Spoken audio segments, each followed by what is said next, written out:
ত্রাণের অপেক্ষায় কক্সবাজারের বানভাসী মানুষ। মঙ্গলবার সকাল ৮টা থেকে লাইনে দাঁড়িয়ে সদর উপজেলার জিলংজা ইউনিয়নের ৪ নম্বর ওয়ার্ডের বন্যা কবলিতরা।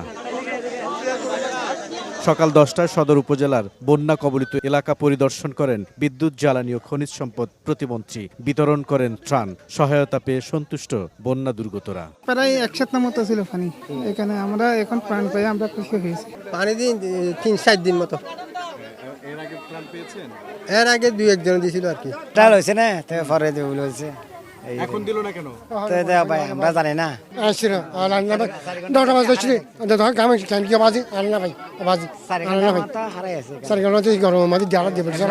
ত্রাণ বিতরণে বৈষম্যের অভিযোগ করেছেন কেউ কেউ। লাইনে দাঁড়িয়েও ত্রাণ না পেয়ে হতাশ অনেকে। তবে যারা ত্রাণ না পেয়ে খালি হাতে ফিরে গেছেন তাদের কাছ থেকে জাতীয় পরিচয়পত্র সংগ্রহ করেন স্থানীয় জনপ্রতিনিধিরা।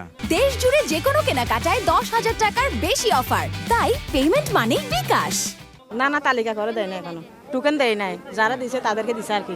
দিবে বলছে তো, আমাদের দাঁড়াইছে, এখন দেখছে না তো, অনেকক্ষণ দাঁড়াইছি। আমাদেরকে যদি না দিলে আমরা তো ৩ ঘন্টা পর্যন্ত এখানে দাঁড়াই থাকতে হতো না। আশা দিছে আমাদেরকে দিবে বলে। যারা টোকেন পাইছে টোকেনের পরে আমাদেরকে দিবে বলছিল, তো এখন তো দেয় নাই। পরে প্রতিমন্ত্রী বলেন, আগামী ৭ দিনের মধ্যে কক্সবাজার জেলায় বন্যায় কি পরিমাণ ক্ষয়ক্ষতি হয়েছে তা জানতে মাঠ প্রশাসনকে নির্দেশ দেওয়া হয়েছে। পানি পুরোপুরি নেমে যাবার পরেই আসলে ক্ষতির পরিমাণটা বোঝা যাবে।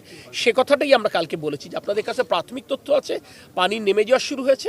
আপনারা আগামী ৭ দিনের মধ্যে চূড়ান্ত প্রতিবেদন রেডি করবেন। বন্যায় ক্ষতিগ্রস্ত হয়েছে মানুষের ঘরবাড়ি, ফসলি জমি, গবাদি পশু ও মৎস্য খাত। প্রতিমন্ত্রী বলেন, এখন সরকারের মূল অগ্রাধিকার পুনর্বাসন কার্যক্রম। সরকার পুনর্বাসনে কতটুকু গুরুত্ব দিচ্ছে, আজকে মাননীয় স্থানীয় সরকার মন্ত্রণালয়ের মাননীয় মন্ত্রীর নেতৃত্বে একটি আন্তঃমন্ত্রণালয়ের সভা হবে এবং যেহেতু এই দুর্যোগ পরিস্থিতিতে সমন্বয় এবং তদারকির দায়িত্ব মাননীয় প্রধানমন্ত্রী আমাকে দিয়েছেন, আমি এই কক্সবাজার থেকেই আমি জুম লিঙ্কে সেই সভায় সংযুক্ত হব।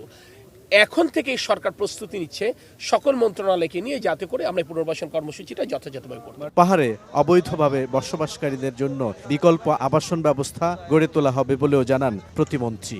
কক্সবাজার সদর, রামু এবং মাতামুহুরী এই ৩ উপজেলায় জমে থাকা বন্যার পানি এরই মধ্যে নেমে গেছে। তবে পেকুয়া এবং চকরিয়া এই ২ উপজেলার মানুষ এখনও পানিবন্দী। এই ২টি উপজেলা নিম্নাঞ্চল হওয়ায় পানি নামতে দেরি হচ্ছে। বুলবুল রেজা, সময় সংবাদ, কক্সবাজার।